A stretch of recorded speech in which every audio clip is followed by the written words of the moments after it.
Plan A तो JEE होगा। गोल ये रखना कि मैं इतनी अच्छी से पढ़ाई करूं तो एटलीस्ट मेरा ये 3-4 टॉप जो एग्जाम्स है उसमें से किसी एक एग्जाम में तो भी एटलीस्ट होना है। बहुत से बच्चों को फिजिक्स में प्रॉब्लम आती है, बिल्कुल, तो मेरे को ये पता है कि प्रॉब्लम आती है, बस मुझे आपसे ये समझना है एग्जैक्टली फिजिक्स पढ़ते समय बच्चे एग्जैक्टली गलतियां क्या करते हैं। फिजिक्स के न्यूमेरिकल्स में जो प्रॉब्लम्स आते हैं उसको एग्जैक्टली बच्चे गलतियां क्या करते हैं। कोई टोटल 4-5 किताबों का नाम मैं बताता हूँ। वन साइज फिट्स ऑल एक किताब है जिसका नाम है यूनिवर्सल एररलेस, जो कोई भी रिकमेंड स्टार्टिंग के दिनों में मैं रिकमेंड करूँ कि 500 से 600 क्वेश्चन जब हम करेंगे तब हमें एक थोड़ा कॉन्फिडेंस आएगा कि हर कोई क्वेश्चन मेरे सामने दिया जाएगा तो मैं उसे आसानी से टैकल कर।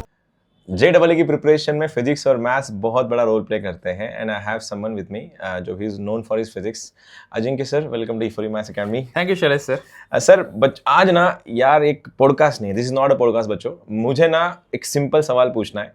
बहुत से बच्चों को फिजिक्स में प्रॉब्लम आती है, तो मेरे को ये पता है कि प्रॉब्लम आती है, बस मुझे आपसे ये समझना है एग्जैक्टली फिजिक्स पढ़ते समय बच्चे एग्जैक्टली गलतियां क्या करते हैं।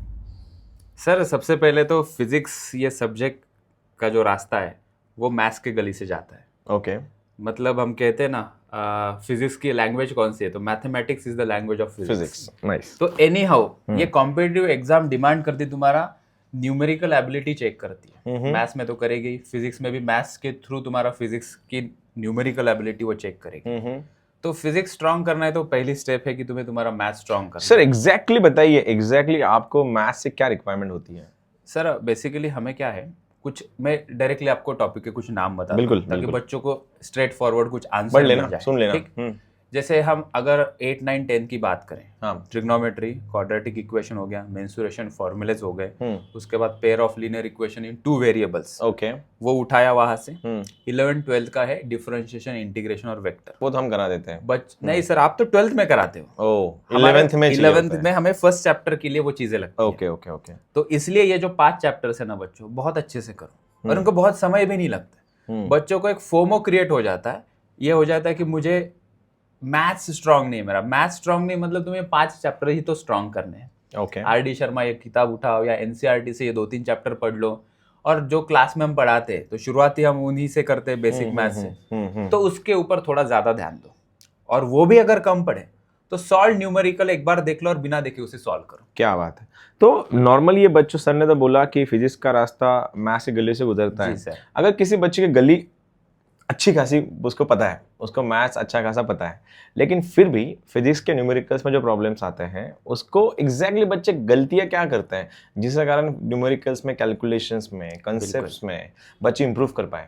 सर देखो ना, हर एक स्टूडेंट का ना प्रॉब्लम स्टेटमेंट अलग होता है। Let's categorise student into 3 parts, मतलब 3 कैटेगरी में हम बच्चों को ये करते हैं। ओके। एक जो स्टूडेंट है वो अभी फिलहाल वो मैथ्स के गली में अटका है, उसका तो अपन ने समाधान बता दिया कि मैथ्स उसको पहले स्ट्रांग करना है। ओके। बहुत सारे बच्चे मैथ्स में अच्छा खासा कर रहे हैं, उनको दूसरी प्रॉब्लम ये आती है कि वो जो क्वेश्चन सॉल्व करते हैं तो उनको हर एक क्वेश्चन जो नया मिलेगा, हर एक क्वेश्चन स्टार्टिंग में उनको नया नया सा दिखेगा।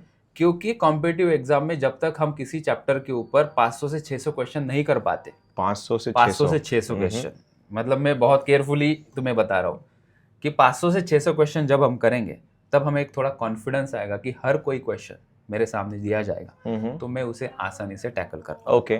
तो मैथ्स में सर हमारी ना लेवल्स होती है, लेवल 1, लेवल 2, लेवल 3, फिर मेंस, एडवांस, यहाँ तक पहुंचते हैं हम लोग।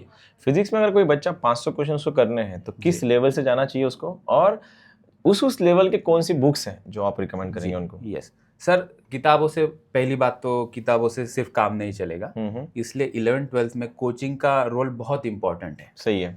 मतलब थ्रू वो ऑनलाइन रहे या ऑफलाइन रहे, एक गाइडेंस बहुत जरूरी हो। कोचिंग में मेनली क्या मिलता है, 70% you need a guidance and 30% जो कंटेंट है। सही बात है। तो तुम्हें एक ऐसा टीचर चाहिए, जैसे मेंटोर चाहिए, जो तुम्हें ये मटेरियल को डिजाइन करके दे कि कौन से स्टेज पे मुझे क्या पढ़ना है। सही बात है, बरोबर। मतलब इतने सारे 500 क्वेश्चन करने, वो तो 1-2 दिन या 1 महीने का काम नहीं है, उसको हमें थ्रू आउट द 2 years के जर्नी में उसको डिस्ट्रीब्यूट करना है। ओके। जिसको हम कहते हैं रिविजन।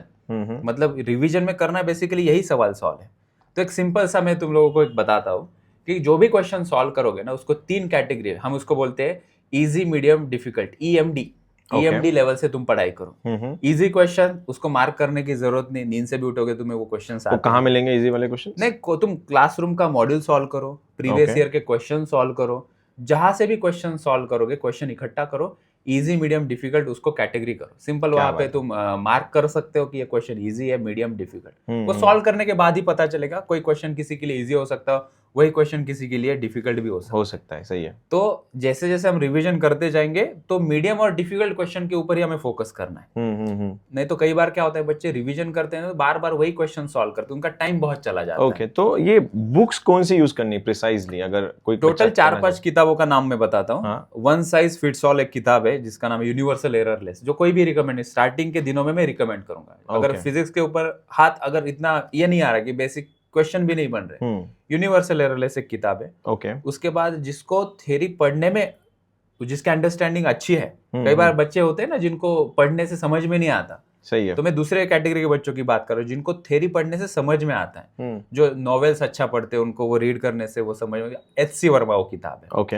एच.सी. वर्मा में एक्सप्लेनेशन बहुत अच्छे से दिया है। ओके। लेकिन अभी अगर मेरी रिकमेंडेशन होगी तो मैं एच.सी. वर्मा के अगेंस्ट डी.सी. पांडे को प्रेफर करूंगा। ओके। डी.सी. पांडे एक ऑथर है, किताब का नाम ही उनका 3-4 वॉल्यूम में वो किताब आती है, मैकेनिक्स, ऑप्टिक्स, इलेक्ट्रोमैग्नेटिज्म, या अलग अलग पार्ट में आते हैं। तो वो एक हो गया। उसके बाद बी.एम. शर्मा एक अच्छे ऑथर है, उनकी भी किताब आती है, सेंगेज पब्लिकेशन की है, अरिहंत पब्लिकेशन की, डी.सी. पांडे। तो ये 3-4 किताब बच्चे काफी है। और सबसे बेस्ट तो मैं कहता हूँ प्रीवियस ईयर क्वेश्चन को अभी फिलहाल तोड़ ही नहीं है। क्या बात।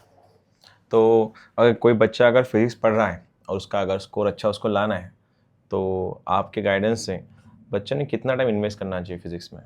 सर ये टाइम मेजरमेंट ना मुझे बिल्कुल समझ में नहीं आता है। ओके। मैंने ऐसे भी बच्चे देखे कि वो 12-12, 15-15 घंटे पढ़ाई करते हैं, क्योंकि उनको टाइम से कुछ लेना नहीं है, उनको रिजल्ट से लेना देना है। सही है। एक बार उन्होंने गोल सेट कर लिया कि मुझे जेई एग्जाम को क्रैक करना है, तो उसके लिए मुझे 100% देना है। सही है। मतलब स्टूडेंट लाइफ में अगर बेसिक अगर हमारे जो भी दिनचर्या रहती है वो छोड़ के बच्चों ने दिन भर पढ़ाई ही करनी चाहिए। पॉसिबल है इतना? प्रैक्टिकली पॉसिबल है और नहीं भी, डिपेंडिंग अपॉन बच्चों का नेचर कैसा है। जैसे हमने कहा सर, हर एक का नेचर अलग है। 3 कैटेगरी के बच्चे जो बेसिक में स्टक है, 4 से 5 घंटे, अगर मैं स्ट्रेट फॉरवर्ड आंसर दूं तो 4 से 5 घंटे मिनिमम तो बच्चों ने पढ़ाई करनी ही चाहिए। और खाली फिजिक्स की डिपेंडिंग अपॉन कि हफ्ते भर में एक दिन में 3 सब्जेक्ट पढ़ना थोड़ा मुश्किल जाता है, आपको भी पता है। तो आज फिजिक्स केमिस्ट्री पढ़ लिया, कल केमिस्ट्री मैथ्स पढ़ लिया, परसों फिजिक्स मैथ्स पढ़ लिया, इस प्रकार से एक दिन में 2 सब्जेक्ट कंफर्टेबल हो सकते हैं। ओके। ऐसा डिस्ट्रीब्यूटेड प्लान करना चाहिए बच्चों। अच्छा। तो बच्चों ये रहे अजिंक्य सर जो तुम्हें टिप्स दे रहे थे इन सब के लिए। तो सर कोई लास्ट मैसेज हमारे बच्चों के लिए? बच्चों ये 2 साल तो बहुत ज़रूरी है, ठीक है। तो ऐसा नहीं है कि हर कोई बच्चा जेई एग्जाम क्रैक करे। अगर तुम 100% एफर्ट्स दोगे तो जेई के अलावा सीईटी है, बाकी के प्राइवेट यूनिवर्सिटीज के एग्जाम है। तो गोल ये रखना कि मैं इतनी अच्छी से पढ़ाई करूं तो एटलीस्ट मेरा ये 3-4 टॉप जो एग्जाम्स है उसमें से किसी एक एग्जाम में तो भी एटलीस्ट होना चाहिए। That is the plan B. Plan A तो जेई होगा। जेई है। तो आई होप तुम सबको जो इन्फॉर्मेशन सर ने दी उससे थोड़ा हेल्प लगा होगा। Thank you again one more time. Thank you sir, thank you for inviting me, thank you so much.